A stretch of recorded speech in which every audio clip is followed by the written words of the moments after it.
Ce petit, j'ai toujours été un anticonformiste, un rebelle du système, depuis petit. Ok. Et ça n'a pas été facile tout au début avec les parents. C'était très difficile. Ok. Les parents voulaient imposer. Et moi, j'étais là. Je recevais des coups, j'encaissais, mais je vivais ce que je ressentais. Pour beaucoup d'entre vous, je sais que c'est très difficile. Vous connaissez la vérité, mais vous n'osez pas parler ouvertement parce que vous avez peur de vos proches, des gens qui vous entourent. Vous avez peur de l'abandon, vous avez peur de vivre seul. Ah oui, ça se comprend. Moi, j'ai vécu dans les mêmes situations. J'ai été catholique, ok. Et tout au début, c'était un peu difficile, même en vivant dans ce système, de ces gens-là ultra laxistes, ok, c'est des gens ultra tolérants, il faut le comprendre. Les chrétiens ici, ils sont tellement simples. Là, vous convenez avec moi. Les chrétiens, il est très tolérant, ok. Donc, pour ne pas faire de comparaison et tout ça. Alors, pour t'expliquer, alors, cette vidéo est là pour éveiller tous les cathos qui sont là. Quand j'utilise le mot catho, il faut savoir que je parle des catholiques. Voilà. Donc les chrétiens, il y a les cathos et il y a les protestants. Voilà, moi je faisais partie des cathos. Alors, j'aimais le folklore. Ok. Tout ce que je peux vous dire sur les cathos, c'est que c'est des gens qui savent chanter. Ah oui. Ah oui. Donc ils ont des choraux. La chorale peut être une très bonne expérience, une excellente expérience. Alors j'ai commencé à fréquenter la chorale. Donc je chantais à la chorale. Ça me faisait du bien. On était là, on chantait, on voyageait, on chantait, on faisait des concerts et tout ça. J'aimais ce folklore-là. Ok, ils organisaient des fêtes, des rencontres. Il y avait le pèlerinage et tout ça. Mais tout au fond de moi, je détestais prier. Ces gens qui étaient là, accroupis, genoux sur le sol, ok, accroupis durant des heures, moi je ne le faisais pas. Je me disais, mais non, moi je déteste cette gymnastique. Si Dieu veut des gens qui prient toute la journée, il n'a qu'à créer des robots. Il ne peut pas m'envoyer ici pour vivre et me demander de passer toute ma journée à le prier. Advienne que pourra, s'il est cette personne-là qui veut qu'on prie tout le temps, c'est qu'il n'est pas digne de moi. Parce qu'il a inventé du n'importe quoi. C'est un Dieu insécure. Moi, dans mon esprit, c'est ce que je pensais. C'est un Dieu insécure qui a besoin de validation. Je me suis dit, mais non, il n'y aura pas de chantage. Il ne me fera pas de chantage. Il m'a amené ici. Et voilà, il m'impose, oui, tu dois prier à telle heure. J'ai dit, niet. C'est pour cela, lorsqu'on allait dans les pèlerinages et tout ça, moi, je faisais la bamboula. Heureusement qu'il y a beaucoup de gens qui ont compris. Dans les lieux de pèlerinage maintenant, voilà, on vend du tout. Là-bas, on vendait de l'alcool, on vendait beaucoup de trucs. La gastronomie était au rendez-vous. Et j'étais dans des restaurants et je me promenais. Et là, on avait l'habitude d'aller dans une zone qu'on appelle Popenguine, ok, au Sénégal. On allait à ce pèlerinage. Il y avait une très grande plage là-bas. Moi, j'allais tout le temps vers la plage, contempler. Ok, me promener pendant que ces gens-là me disaient, oui, je vais prier à la grotte, je vais faire ceci, gna, gna, gna. Moi, j'ai toujours refusé. Alors, revenons lorsque j'étais petit, avant d'entrer dans la chorale, lorsque j'étais petit. Alors, mon papa disait, oui, celui qui ne va pas à la messe, il ne mange pas. Alors, c'est ce qu'il faisait avec mes frères là-bas. Alors, il nous disait, il faut aller à la messe. Moi, j'allais tout simplement et je me cachais quelque part. Ok. Mais mes soeurs me vilipendaient toujours à la maison et je me faisais battre. Un jour, mon papa m'appelle pour me demander, mais pourquoi tu n'aimes pas la messe? Je dis, mais parce que je n'aime pas. Parce que le gars qui fait la messe, il est tellement arrogant. Il se prend pour un être supérieur. Il se prend pour quelqu'un qui ne pêche pas. Quelqu'un qui va entrer direct au paradis. Et mon papa m'a dit, c'est pas ton problème. Ok? Il ne faut pas le suivre. Ok? il faut suivre Dieu. J'ai dit, mais non.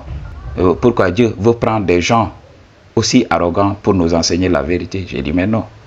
C'est que votre Dieu là doit être un attardé. Et là, j'ai reçu des coups. J'ai continué à aller. Et un jour, lorsque j'étais là, lorsque les gens s'apprêtaient à faire ce qu'on appelle la communion, à le recevoir, l'Eucharistie et tout ça, j'ai vu des êtres qui volaient comme ça, des esprits qui volaient tout autour, tout noir et bizarre, des esprits qui étaient là tout simplement pour se nourrir de l'énergie des autres. Ok? En ce moment, je suis sorti de l'église et j'ai fui. Je me rappelle, il y avait ces chants en latin, ces chants grégoriens et tout ça, qui appelaient des esprits. Lorsqu'on chantait ces chants-là, moi je fouillais tout simplement. Je n'osais même pas écouter ces chants à la radio. Les chants grégoriens, vous qui êtes catho, vous comprenez. Et là, à chaque fois qu'on chantait ces chansons-là, on voyait tout le temps ces esprits qui étaient là. Donc juste pour venir vampiriser les gens. J'ai fui. Ok, m'a dit. Et là, j'avais pris la ferme résolution et j'avais dit à mon père que je n'irai jamais à la messe. Ok. Et là, il m'a battu, mais après, il a respecté mon choix. Il a fini par m'oublier. Donc, il a fini par m'oublier. Ok. Alors, lorsque je suis retourné à la capitale, comme je l'ai dit au commencement, j'ai commencé à chanter. J'ai commencé à chanter juste pour le folklore parce que j'adorais ça. Tout au début, je ne voulais pas être seul. C'est pour cela que je suis entré à la chorale. Je chantais tout simplement pour avoir une vie. C'est en ce moment qu'on faisait des pèlerinages et tout ça. Mais dans mon fort intérieur, je ne voulais pas de ça. Et tout le temps, je parlais avec des gens. Okay? Il y avait des gens qui me disaient, oui, Jésus, Jésus, ceci, Jésus, cela. Je disais à ces gens-là, vous n'avez rien compris. Vous n'avez rien compris au game. Donc, on entrait dans les débats. J'avais cet esprit critique. Même si j'allais à la messe et tout ça, même si j'allais à la messe pour chanter, parce que j'aimais ce folklore. Il m'a dit, il faut comprendre. Il y avait de très belles gonzesses là-bas. Ah oui, à la chorale, il y avait toujours des très belles gonzesses. Moi, j'étais là-bas pour ça. J'étais là-bas pour avoir une vie, parce que je ne voulais pas de la solitude. Tout simplement. Mais ce n'était pas quelque chose pour moi. Ok, m'a dit. Et là, j'avais l'habitude de discuter avec mes amis. Oui, ils me disaient, oui, Jésus-Christ était là pour nous sauver de nos péchés et tout ça. J'ai dit, sauver de nos péchés, oui. Et maintenant, il était obligé de donner sa vie pour nous sauver, nous.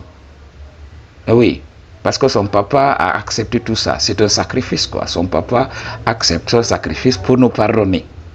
Donc, c'est un Dieu qui n'hésite pas à sacrifier son fils. J'ai dit, mais non, réveillez-vous. On parle de qui, là? N'est-ce pas, c'est vous qui me rabâchez sans cesse que oui, Satan est méchant, mais le méchant dans cette histoire, c'est qui? Satan, il est tout simplement méchant parce qu'il a donné une pomme à un homme. Mais j'ai dit, mais non, Mathie, mais réveillez-vous. Et une personne m'a dit, mais non, mange le corps de Christ et bois son sang. Je dis à cette personne-là, mangez son corps. Est-ce que tu t'entends parler? Des gens qui mangent le corps de leur sauveur et boivent son sang. On parle de qui là? On parle de vampires. On parle de vampires. Ok? Donc, si le vrai croyant doit manger le corps de quelqu'un et boire son sang, alors Satan il fait quoi? Le mécréant il fait quoi? Il mange de la salade? Satan, il mange de la salade? Ou bien Satan serait végétarien? Le vrai croyant devrait être cannibale. Ce que j'avais dit à ces gens-là. Et ils n'avaient pas apprécié. Ok? Comme j'ai le game du corps à corps, moi j'étais prêt à tout. Moi je suis quelqu'un qui est prêt à tout. Je vais te dire ma vérité. Si tu acceptes ma vérité, oui. Si tu vas en venir aux mains, tu vas me trouver. Je ne suis pas quelqu'un qui va reculer pour dire non, pardon. J'ai vu des gens pleurnicher. Oui, qui avaient parlé contre ces gens-là. Devant de soi-disant autorités, qu'est-ce que ces gens-là ont fait? J'ai vu ces gens-là pleurer et demander pardon. Je ne demanderai jamais pardon pour la vérité. Jamais de la vie. Ok? Donc, c'est ce qui s'est passé. Moi, je suis quelqu'un qui est prêt. Qui est prêt à assumer tout ce qu'il dit. Ah oui. Donc, c'est ça la vérité. Et à un moment, je me suis dit, mais non, je dois apprendre à vivre seul parce que les gens ne me comprendront jamais. C'est en ce moment que j'ai choisi de m'effacer. Ok? De tout quitter et de révéler qui je suis. Donc, lorsque j'ai quitté le système, by the way, j'en avais profité. J'étais parti au village. Dans les petits villages, vous savez, vous n'allez pas dans les offices, on sait que oui, telle personne ne vient pas. Ok? Donc, si tu ne vas pas à la messe, les gens savent que oui, il n'est pas parti parce que c'est un petit village, tout le monde se connaît. Tout le temps, les gens me demandent, mais pourquoi tu n'es pas parti à la messe? J'ai dit, mais non, parce que je l'ai voulu. Je l'ai voulu. Ça me plaît. Je veux être libre. Ok? Je ne dois rien à personne. Et des fois, les gens me disent, mais non, pourquoi? Tu ne jeûnes pas comme nous. J'ai dit, mais non, je jeûne quand je veux. Je fais le jeûne thérapeutique. Je fais le jeûne pour garder la pêche tout simplement. Donc pour détoxifier mon corps, mais pas pour votre Dieu. Je ne le fais pas pour un Dieu. Je le fais pour moi-même. Je jeûne quand je veux. C'est ce que je dis à ces gens-là. Ok, Madji. Donc il faut comprendre. Reprends ton pouvoir avant qu'il ne soit trop tard. Ok. Ne sois pas empêtré dans ça. Dieu t'attend. Le vrai Dieu t'attend. Ok. La vraie vie, c'est la liberté, qui ne peut s'acquérir qu'avec le détachement. Quand on a besoin des autres, on doit aussi accepter leur biais. Donc, commence à réfléchir. Pour une consultation ou bien un don, toutes les informations dont tu as besoin se trouvent dans la part de description. Et tu sais, tu vas te peace.